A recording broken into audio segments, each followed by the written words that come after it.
first question. Yeah. Tell us your name, where you're from, and how old you are. My name is Nason. My name is Nason. Oh, God. Do that again. All right, first question. Tell us your name, where you're from, and how old you are.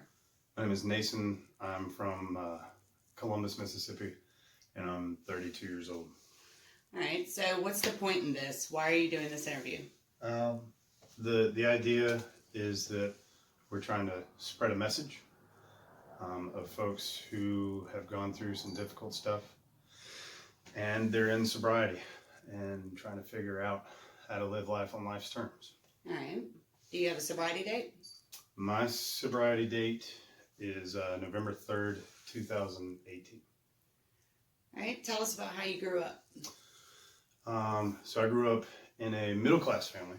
I didn't have like a really bad childhood. In fact, I had a really good childhood. I grew up in Jackson, and my dad was a lawyer, later a priest, mom a teacher. I have one sister. She's fantastic. And it was pretty normal. I guess I lived like the white picket fence kind of childhood where things were good, education was good, and just raised in a moral seeking family. So. All right, well, let's get down to business. When did you take your first drink? Okay. I drank my first beer. I was on a trip, not a trip, but I was having fun when I was like a New Year's party with some friends of mine. You could call them family. And we went to a party at a house, and they had beer. And I guess I've had like sips of beer in my childhood and life, but this was the first time I had seen like a whole bunch of alcohol in one area. And we were playing pool, and I had a beer, and it felt good, and I had a lot more that evening. So I got super drunk at that party. That was believe it or not, it was kind of fun. So. All right, so after that first experience, what was drinking like for you, and were drugs involved? Drugs are not a part of my story. I think a lot of people, it's almost like a rite of passage to eventually smoke a little pot. I think that happened that didn't happen until, college. But my story doesn't have any drugs in it. I'm an old school alcoholic. So. Okay, so when you first started drinking, what was it like for you? I guess at first, when I drank a little bit in high school, I met a few people. I went to high school at a boarding school and then commuted to a local public school. And some of those folks drank every now and again. Wasn't a big thing till I got to college. When I got to college, I met some friends that introduced me to the bar and social events, fraternities, sports, those kinds of things. People when we met, and drinking for me was fun. Oh, it was a blast. Karaoke is the best thing in the world. Most people don't know that. They should. And drinking for me was just a social event. I was there to have fun, and it was fun for me. Okay, so you said it was a lot of fun. Did it ever stop being fun? Okay. Not in college. We had a lot of fun in school. After school, I left college my third year to move to Tupelo in Mississippi, where I was living with mom and dad. And my drinking kind of went on a new high because now I could leave and drink by myself. When I moved into my first apartment with a friend I knew, I really, really took a turn and started drinking super heavy. And it was fun at first because he and I both were having fun. But I started drinking alone, and in the kitchen at night, he'd be upstairs sleeping, and I would just go to town on like a 24-pack, things like that. Things changed. So you felt like there was some isolation in there? Maybe, because in college, so accepted to drink with everyone that was there. Everybody wanted to drink. It was a time when we could make mistakes. But at this point, it was kind of that barrier between childhood and adulthood where I was learning to live on my own, but I was drinking just for the effect, not so much to be, I guess, popular. Did you hide it from people at that point? Not at this point. At this point, I wasn't isolating at this point. I was making a little bit of money from my first job that was paying me a decent check. And, Friday, Saturdays, I would go and buy like a big thing of beer or some like bottle of Jack Daniels and have fun. That's kind of the way it was. So in the beginning of that progression, in that time, did anyone ever tell you that you might have a problem? So not early on. The first time somebody told me I had a problem, I was called an alcoholic in college, but that was, I imagine it was a joke. I still think it was. But when I got way later on, I lived in Colorado, and I went to a wedding for some friends of mine. And I drank so much that evening, I threatened the girl that I was with, and I embarrassed myself in front of all the people at this wedding. It was the first time I had really woken up and realized, oh, did something wrong. They even sat me down and said, this is not acceptable behavior. You can't do this. And it was super embarrassing. That's the first time somebody asked me, the girl actually I was with, she asked me, do you need to see somebody? Of course I was like, no, not going to happen. So, yeah. Okay, so at what point do you think alcohol took over your life? Okay. Alcohol has always been like a really large presence in my life. I spent a lot of time in Colorado, came back here, and I was in probably a decent relationship. I had a really good paying job, and I was in charge of a lot of things. My home life wasn't so great though. Relationship was in the downhill, and I didn't like being at work. And all of a sudden, that was the life I wanted to live. I was not coming home at night. I was going to friends' houses and drinking with them. And alcohol sort of took my life from a top tier to a low bottom, where I was making some really bad financial decisions and just, pushing the people around me away from me. The more I drank, the more they walked away. It was kind of sad. So on that note, with pushing people away, how do you feel alcohol affected your personal and professional relationships? The scary part is that I was a functioning alcoholic. So it didn't matter how drunk I got. For some reason, I was able to wake up and get to work in the morning. But at some point, I got my first DUI. I say first, I don't have any others, but I got a DUI, and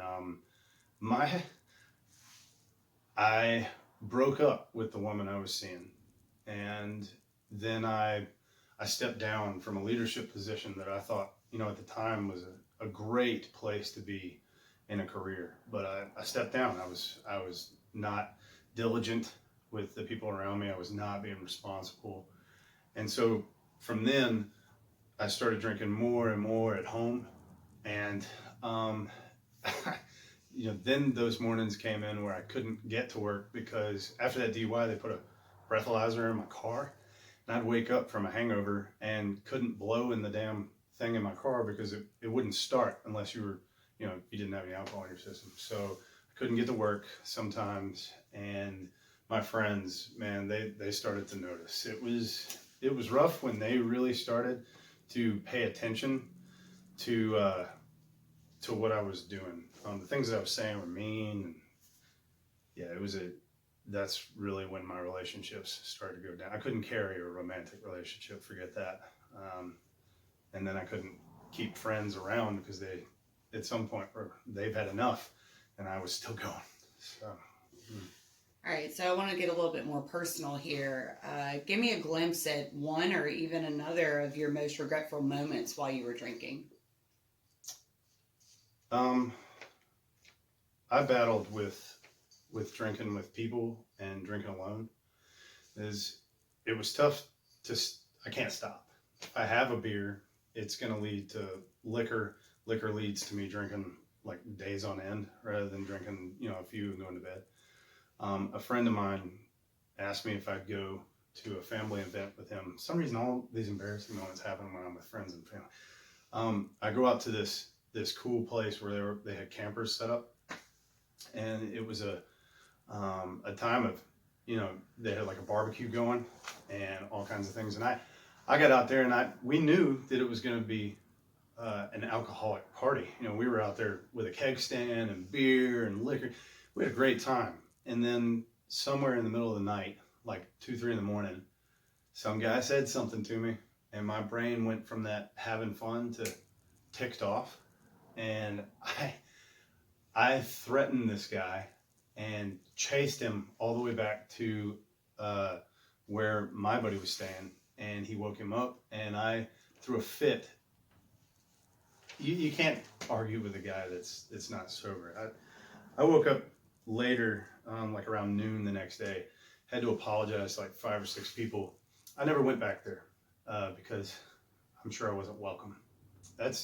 I don't just regret embarrassing my friend. I regret my behavior, and that is so hard because it just sits right here, like every day. So. All right, so let's switch gears here a little bit. Was there a certain situation that made you realize you needed to stop? Well, I didn't have just one moment. Eventually alcohol took me to a DUI. It took me to physically harming myself. It took me to dark places with friends, mixing words that didn't make any sense. And I think that eventually I hit a bottom that was so bad that I had to step down from jobs. I had to stay away from certain people and places because I had either been kicked out or those people just didn't want to have anything to do with me because I just wasn't a good guy. So I battled with that. Eventually I decided that maybe I might have a problem. And so that's when you teeter-totter between, well, how do you stop and how do you keep going? Because I didn't want to stop drinking. I just wanted to control it enough so that I wouldn't have to, deal with life and people wouldn't have to deal with me. I guess that's kind of how I dealt with it at first. So when you stopped drinking, did you have to battle it, or did you just say, I'm done? Okay, cutting off alcohol that didn't work. I started going to a program, which I won't name on camera, but I'd go to some meetings, I guess is the best way to put it. Went to some meetings, and then I'd go home, and that kind of worked actually for like a month.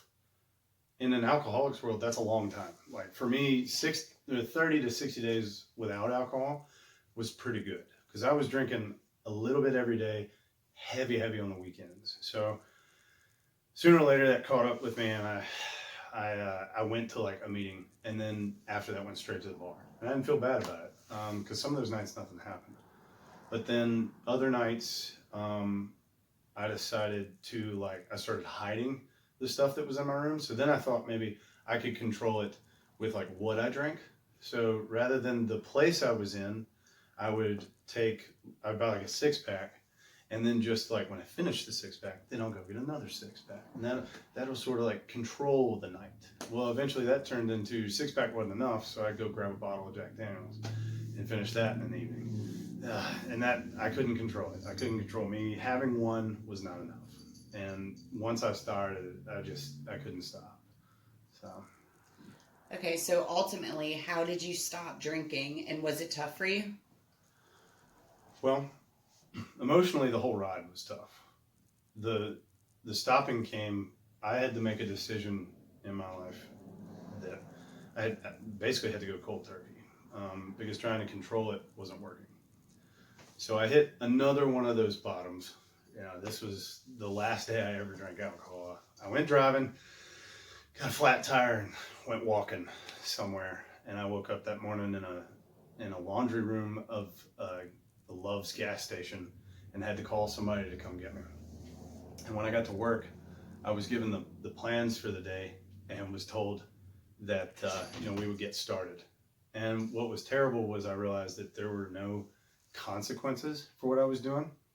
Alcohol is cheap, it's available, and I could drink all I want. I was single, not married, no kids, and for some reason, no matter how much trouble I got in, as long as I wasn't in trouble with the law, basically I could do what I wanted. And I realized that moment that I was scared, and I called my dad and said, man, okay, step back. And I put my life in somebody else's hands and asked for help. Not a therapist. I needed more than that. I asked for a change, and they gave it to me. I went to a rehab for 90 days. So, What was that experience like? rehab was scary. I've never been to rehab. I went to jail once for about 24 hours. Got put into the general population. Wore some fancy suit and shoes that they serve to most inmates, and rehab was different. You know, I went up there knowing that, or thinking I was different than everybody else, because according to, you know, this roster of people, I hadn't done drugs, I hadn't done serious jail time. I was literally probably the only person in that place that hadn't been to jail longer than 24 hours. So I was scared out of my mind. But going in, I met some really cool folks. And given rehab may not work for everybody, but for me, it gave me a hint. It gave me a look at a different way of living, where I didn't have to drink and I didn't have to keep everything that was going on in here inside. That's at least what they taught me while I was there. So Very cool. So today, what's your life like? I got out of that 90-day rehab. I spent some time at one other place for rehabilitation, and then I met a girl. And I guess for me, coming out of rehab, you know, the choice was that I could go back to where I came from and maybe go back to that life and try to structure it without alcohol. But I chose to stay here, where I am in Columbus rather than Jackson. And now I have a job in Columbus, and I live in an apartment here, and my life is still pretty structured. I go to a few meetings every week, and I get really involved in the program that I'm involved in. And I also have someone to talk to. We call it a sponsor. And this was a guy who I met that had a lot in common with me, and he had a little bit of time under him, you know, in sobriety. So he hadn't had any alcohol in a number of years, and I wanted what he had. Man, he just had this. He had this way about him, and the way he talks, you know, and walks the walk. And if I could manage to stay on track with a guy like that, man, I think I could do wonderful. I thought that I could do great things. Surround myself with a bunch of people that were sober, and as it turns out, that's what happened. I stayed sober. So what do you think would happen if you gave in and had just one drink? That's a tough one. Okay, all right. Well, I know that when I have one, I need another. It's a fact that if I had one, I might be okay that first time I drank, the first time. You know, but I think when you open that door and visit that temptation, you're opening the door to tell yourself, yeah, I'm probably cured. The answer to that is that I'm not. We call it an allergy of the mind. If I were to go in there and have a drink, the temptation would be to have another. And I would be so flustered if I had one and didn't have the effects on the mind. You know, I love the way that stuff makes me feel. I'd want another and another and another. And then I'd be right back where I started.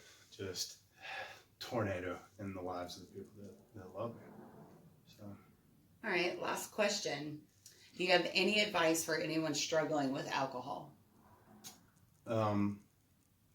I would say ask for help.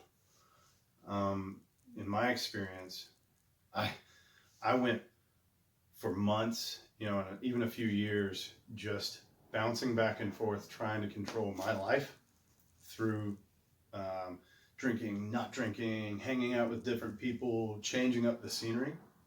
None of that worked. What I should have done was asked someone that knew what they were doing for help.